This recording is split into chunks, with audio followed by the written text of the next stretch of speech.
Bonjour à tous. Alors, dans cette vidéo, nous allons voir les encore 7 et les calques en passe-trou et comment en fait on peut aller beaucoup plus loin en combinant les deux. Alors, les encore 7, ça nous permet de définir une espèce de groupe de travail qui va servir de stockage de références pour nos images. C'est quelque chose qui est extrêmement utile parce que la première des problématiques que l'on a quand on travaille dans Substance Painter, c'est lorsque l'on crée par exemple un nouveau fil layer et que l'on met que de la couleur en prenant par exemple un procédural, que sais-je, celui-là. Voilà. Si on veut avoir la heatmap qui est exactement la même que cette image-là, on ne peut pas y accéder facilement. Il faut remettre, par exemple, ce procédural-là. Mais si on change les paramètres de celui-là, ça ne change pas les paramètres de celui-là. Donc en fait, on va se retrouver évidemment avec quelque chose qui va être, on va dire, non corrélé, non uniforme. Donc ça peut poser problème. Alors, quelles sont les solutions à notre disposition? Les solutions sont assez simples, ça va être le encore set qui va nous permettre donc du coup de stocker des images et qui vont pouvoir être utilisées pour l'ensemble des calques qui vont être au-dessus de cette zone de stockage. Alors pour ce faire, on va prendre de nouveau un fil layer. Alors avant toute chose, je vais enlever tout ce dont je n'ai pas besoin, dans les anisotropies. On va laisser le reste, ça ira très bien. Donc je crée un fil layer et à l'intérieur de ce fil layer, par exemple, je peux désactiver la normal map et on va dire la roughness et la metal map. On a donc deux slots dans lesquels je peux venir mettre des images. Ces images-là, en fait, il faut savoir qu'on ne va pas les utiliser en tant que telles. On voudra les masquer. C'est-à-dire que je vais prendre par exemple ce pattern-là pour la base color. Voilà. Et pour le deuxième, je vais prendre un pattern un peu plus intéressant. On va prendre par exemple le gradient là qui est là. Et je le mets là. Donc, par rapport à ça, on se rend compte que ces deux images ensemble ne fonctionnent pas. Ce que je vais faire, c'est que je vais faire un clic droit dessus et je vais faire Add Anchor Point. Le Add Anchor Point, il a un nom. Je vais l'appeler base par exemple. Et maintenant, si je désactive ce fil layer, on voit que finalement, il continue à avoir les différentes images qui sont stockées dans les différents slots, mais en fait, il n'est plus utilisé dans l'affichage. Si je crée maintenant un nouveau fil layer, quand je crée un nouveau fil layer, nous avons la possibilité évidemment de drag and dropper l'ensemble des éléments, mais je peux venir au niveau de la base color, soit chercher une ressource, soit venir chercher un anchor point, et là on a la base qui apparaît. La base, donc du coup, c'est on fait une référence par rapport au channel color à cette zone qui est stockée là, par rapport à cette zone de stockage. On voit donc la référence, c'est que l'on veut, c'est la base, donc l'encore base. Le channel en question, ça va être la base color. Nous, on a rempli la base color et la height, parce que celui-là n'a que la base color et la height qui sont mis en place. Nous allons donc choisir que l'on veut, par exemple, garder ou pas l'alpha, et on peut évidemment switcher de l'un à l'autre. Donc par exemple là, au niveau de la base color, c'est pas on va dire celui-là que je veux pour remplir la base color de mon fil layer, c'est la height, et du coup vous voyez je peux switcher de l'un à l'autre sans que ça pose problème. Donc je peux venir en fait, et c'est là que c'est super intéressant, au niveau de la height map, très bien dire que je prends la base color là, mais je prends également l'anchor point qui est également la base color, et quand je vais venir changer la première, ça va changer la deuxième. Et pour venir changer du coup les deux références, on va venir sur le fil layer et on va venir par exemple changer au niveau de l'élément, voilà, le scale, et on voit que les deux s'uniformisent parce qu'en fait c'est la même image qui est utilisée au niveau des anchor points qui est stockée là et donc qui est réinjectée là-dedans. Alors le point positif c'est que finalement on peut en utiliser autant que l'on veut, hein. On peut avoir par exemple les 4 canaux qu'il y a là qui servent à stocker, on peut créer par exemple un autre fil layer avec un autre anchor point dessus, c'est quoi, venir stocker d'autres choses, c'est extrêmement utile. Alors par exemple si je réactive la roughness et la métal, on va mettre par exemple le fur. Voilà, on va stocker du fur et on va stocker un autre motif, un fiber au niveau de la métallique. Et là encore une fois, au niveau de mon fil layer que j'ai là, je peux venir choisir par exemple la roughness à la base et j'ai bien cette image qui apparaît avec les bonnes valeurs. Donc c'est super utile. Donc là, on voit bien que cet élément-là, on ne le laisse pas activer, on le laisse désactiver. C'est juste un groupe de stockage pour pouvoir l'utiliser par la suite.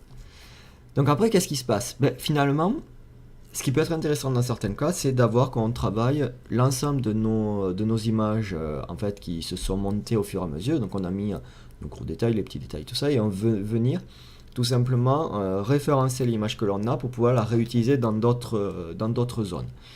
C'est-à-dire que si par exemple je crée un fill layer, que sur ce fill layer par exemple je vais mettre un cristal. Voilà. Au niveau de la height, je vais mettre par exemple un petit crist. Voilà. On a quelque chose qui est intéressant. Au niveau, je sais pas, de la forme, tout ça. Au niveau de la roughness, on va réactiver la roughness. On va venir mettre par exemple un callout 2 pour donner un petit peu de variation. Donc, on le voit bien à cet endroit-là, c'est plus ou moins voilà, c'est plus ou moins marqué.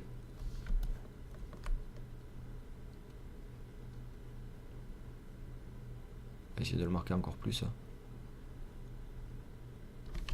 Voilà, histoire qu'on ait quand même quelque chose qui soit apparent au maximum. Et je vais faire par-dessus, je vais faire un filter.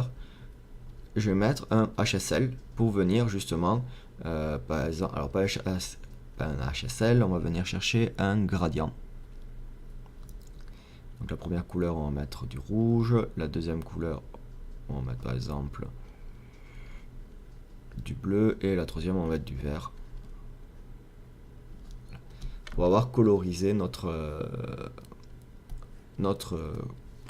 diffuse, notre albédo. Donc en fait, on a ça. Et là, on se dit, bon, cette image-là, c'est très bien, mais je veux pouvoir l'utiliser, la réinjecter dans autre chose. Et bien tout simplement, cette image, je vais venir créer un calque par-dessus.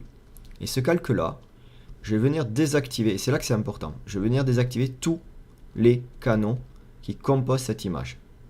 Par contre, au niveau des modes de fusion, je vais venir activer le pass-through.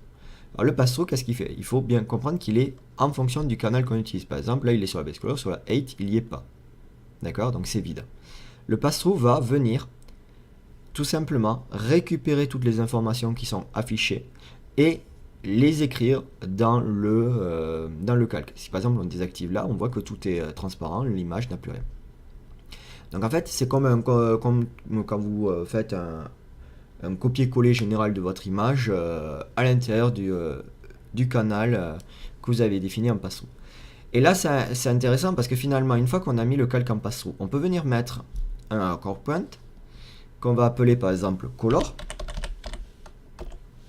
Et cette image color, évidemment, si je le désactive et je crée un nouveau fill layer, je vais pouvoir venir la réinjecter de nouveau à l'intérieur. Donc là, on voit bien que celle-là, le pass-through est désactivé, mais il le prend quand même en compte. C'est juste au niveau de l'affichage, il faut bien le comprendre. Là, c'est juste au niveau de l'affichage général. Donc ça, il le prend en compte. La couleur, elle est stockée dans l'anchor point et je peux venir, par exemple, la mettre dans d'autres fill layers. Alors, ce fill layer, je vais l'appeler, par exemple, test.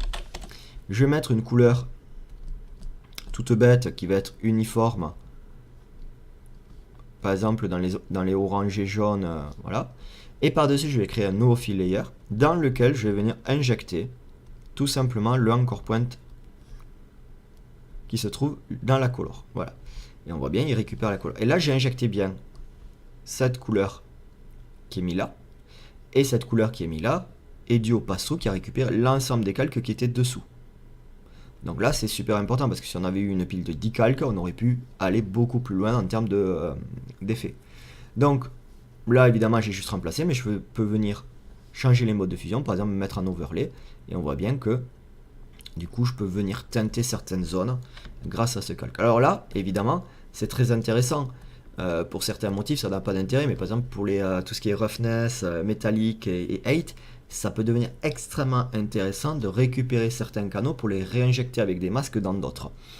Et donc, du coup, de re-avoir quelque chose d'homogène, parce que finalement, celui-là est totalement dépendant du travail qu'on a en dessous. Je peux venir grouper, par exemple, ces deux éléments, le masquer, et si par exemple sur ce fill layer qui est là, je peux très bien vouloir dire bon ok, Il y a le fill layer en dessous qui est présent avec un petit fur.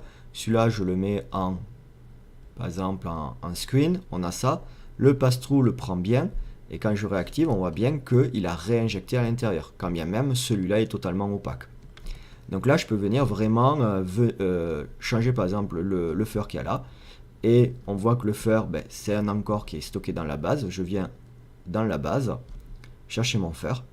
Et ça va le réinjecter quand je vais changer tous les paramètres jusqu'en haut. Donc là, par exemple, voilà. Donc en fait, avec les anchor points, on a des références.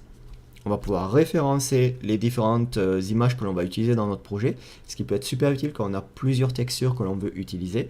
Et après, évidemment, on peut venir utiliser les calques en pass-through pour pouvoir aller beaucoup plus loin, pour pouvoir réinjecter le travail que l'on fait actuellement à des étapes ultérieures, par exemple pour venir modifier, pour changer.